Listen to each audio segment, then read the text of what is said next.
You have the Minnesota Timberwolves and the Sacramento Kings, right? So this was a game that was going on at the same time as that Mike Tyson Jake Paul fight. And it was funny because I didn't really watch the fight, but it was funny because at You the wouldn't want time, to. You wouldn't want to.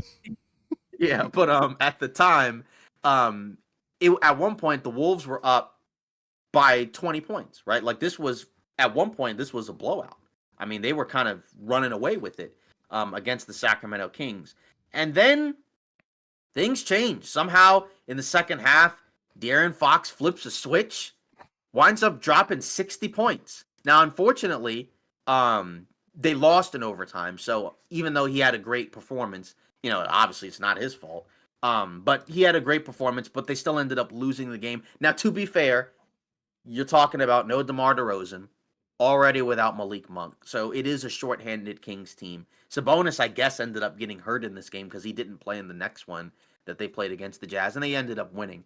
But 22 of 35 from the field, 6 of 10 from 3. So you're talking about 60% from the 63% from the field, 60% from the line, 90% from the free throw line, 7 assists, 3 steals, a block, 6 turnovers, plus a minus of 1. But again, not really his fault. You could tell he kind of ran out of gas by the end of the game. And it was funny because initially Wolves were looking really good after a couple of really horrible losses to Portland where they just looked awful. Then somehow, like I said, they fell apart in the second half. It looked like they were getting ready to find a way to choke this game away. And then they ended up pulling out in overtime. So it ended up being a nice win for the Wolves. They actually had a couple of, consecutive wins, right? Because they had the win over the shorthanded Suns where Julius Randle hits a step back 3 at the buzzer, interestingly enough. Yep. But, again, kind of just a kind of a wild situation for Minnesota because what looked like a potentially disastrous stretch of games ends up being not too bad, right? Where it's like you lost 2 games to Portland, but you did make up for it by getting the wins against Sacramento and Phoenix, right? You took advantage of the situations those teams were in. It just also would have been nice to take advantage of the Portland situation, which again, how about Portland too as Yep. well? Because they've won a couple of games. But, what are we seeing from Minnesota? Because again, 6-4 in the last 10, but there are still times where I watch this team where I still kind of almost want to throw something at my TV. But at the same time, to be fair, Edwards has been awesome, and Randall's also been very good. Yeah, I mean the duo, like you said, has been awesome. To see this version of Anthony Edwards was not what I was expecting. I thought we were just going to see a more efficient guy, better at playmaking and stuff like that. But the aggression that I've seen from him from the 3-point line and showing his skills as a jump shooter is pretty freaking cool. And then Julius Randle coming into the fold and, bringing his scoring ability and his isolation and his ability to kind of be a walking mismatch at times has been awesome to see as well. Granted, I don't like to see them play, a team like Sacramento when they're kind of banged up like this and, they're just squeezing by in overtime, but a win is a win. The thing that I'm not liking is pretty much everybody on the freaking supporting cast. McDaniels, for some reason, I understand, he has a lot of tough assignments because, he's pretty good defensively, but this season has been very underwhelming, in my opinion, for some reason. Cannot stay out of foul trouble. I think it's likely probably due to the assignments that he's, having to deal with night in, night out, and the load.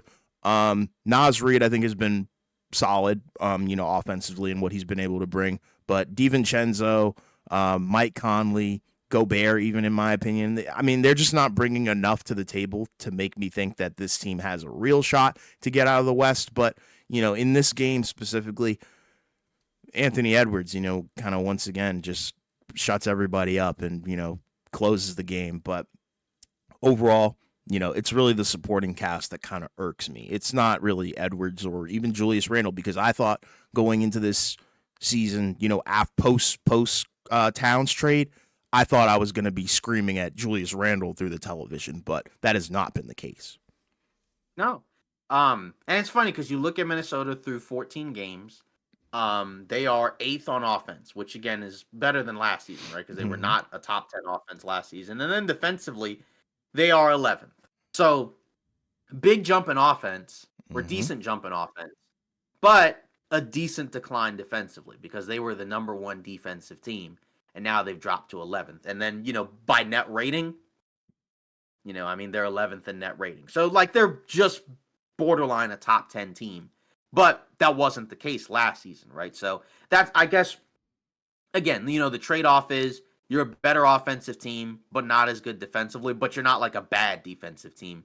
But, some of these games, there's been so many weird swings because, like, you had a game where I think they destroyed Portland by like 50,000 points. Sure. And then back to back games where they got blown out by Portland. And then a couple of games where they've, kind of, like you said, snaked by, Sacramento and Phoenix. And, like, that's why net rating is a little bit tough, to kind of truly look at in the early part of the season because one or two games can drastically alter a team's net rating. So, like, if you have a bad week, you could completely drop, in the standings or, in the net rating and offensive rating and things like that. But I don't know. But like you said, it is weird because the record is good. It still isn't quite, I don't think, where you would like it to be. I mean, given the fact that they were a top 3 team in the Western Conference last season, and right now they are 7th, and they could have very easily been, like in that 9-10 spot had it not been for a couple of these close games that they won. But, to be fair, last season they had a problem closing out games at times. I mean, in the playoffs, it worked out fine until they got to the Mavs. But, so far it seems like in these crunch time games, their main guys have stepped up, which I think, like you said, is what you want to see. Is just, I think you're still kind of hoping and waiting for some of the supporting cast to show up. And I think if they do, they will look better. Because I Yes. think, like DiVincenzo, I think he will play better.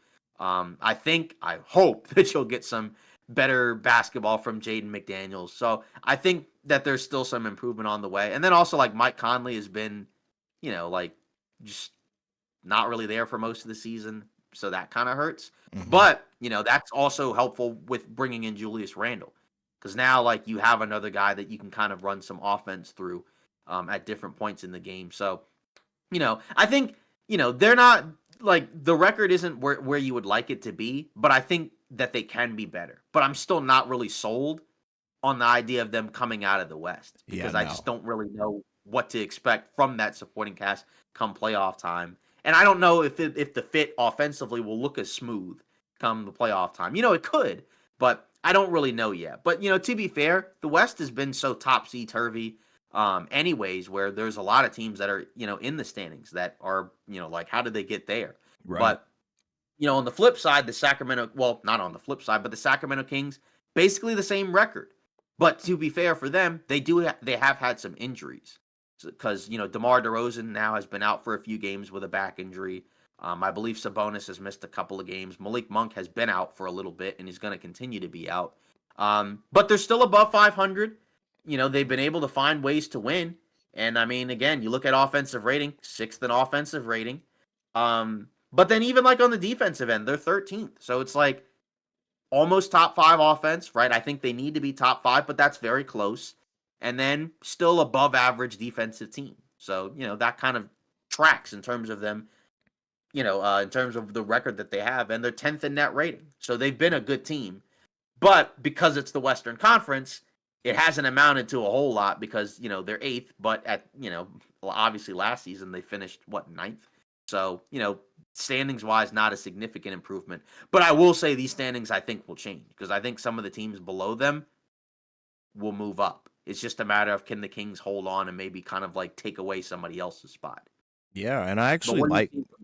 I actually like the big three that they have, or I guess if you want to call it that. But their three main guys like Sabonis, DeRozan, and Fox. I actually like the fit a lot more than I thought I was going to. Like I knew it was going to be a talent upgrade regardless from Harrison Barnes, but I think collectively they looked pretty good. It's kind of like the same thing as Minnesota, where it's like the supporting cast has not really, been on my good side. And in all honesty, like some guys have been pretty solid, but like you also said, they've been hurt as well. But and when you're hurt, you kind of are relying on guys that probably wouldn't get a whole lot of minutes normally, but some very underwhelming guys like Keon Ellis has been so for me. Kevin Herter, a little bit. Alex Len, yeah, no.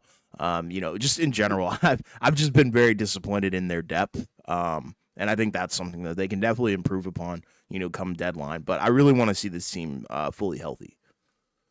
Yeah, because that's the thing is that, you know, for the Minnesota game, like, yeah, it's kind of tough to be able to beat a basically fully healthy team Mm-hmm. when you're down, a key guy, right? Like DeMar DeRozan is one of their best players. And like you said, the fit so far, all three of them have played pretty well.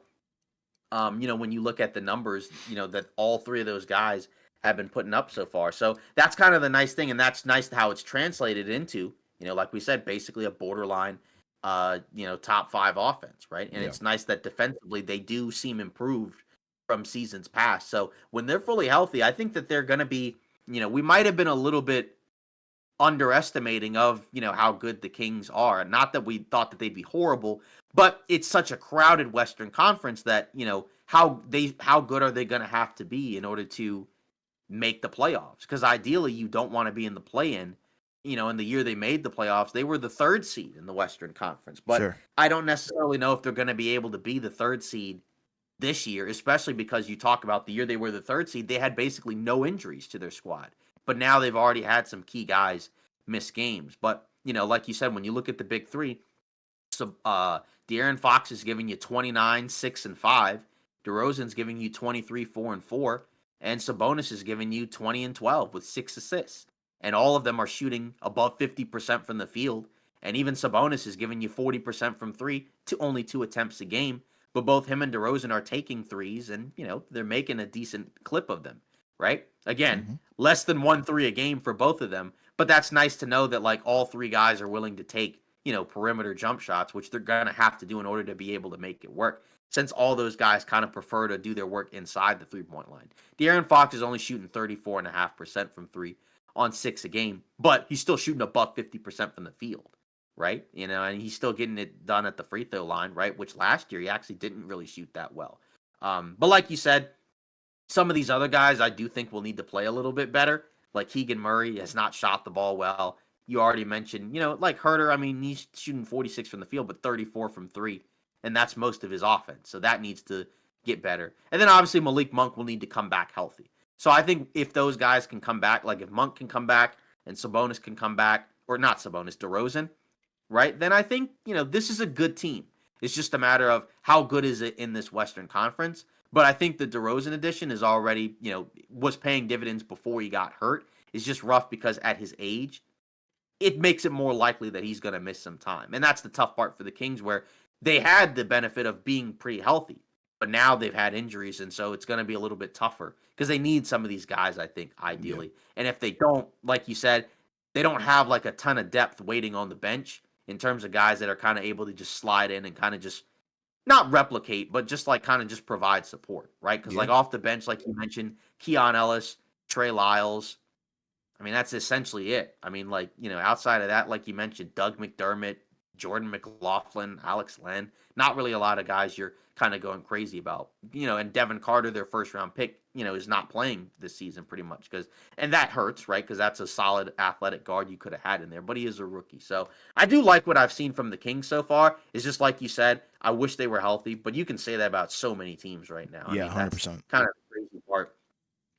that we've seen from the NBA so far. It's just the amount of injuries and how it's kind of changed up some of these things, right? Like you look at even a team like the Phoenix Suns, right, where they were right at the top of the West, and then boom, Kevin Durant, Bradley Beal get hurt. Now they've lost 3 in a row, right? So and now they're kind of not that they're like cratering, right, but they're getting closer to the rest of the pack in the Western Conference, where they were right there with Golden State and Oklahoma City initially to start the season, right? And Yeah. that's the tough part, is that injuries can kind of kill, a team season. So that's, and even with Memphis, right? Like, Desmond Bain had been out, just recently came back. John Morant, right? He's been out. So we don't need to go over all these because we did an entire podcast on all the injuries. But yeah, the Kings have fallen prey to this as well, Yeah. right? So we'll need to see, hopefully these guys can come back and then we'll see more of them. Because Yeah. like I said, I think some of these teams will be better once they're fully healthy. It's just some of these teams have gotten off to, I think, slower than expected starts, and we'll probably cover those as we,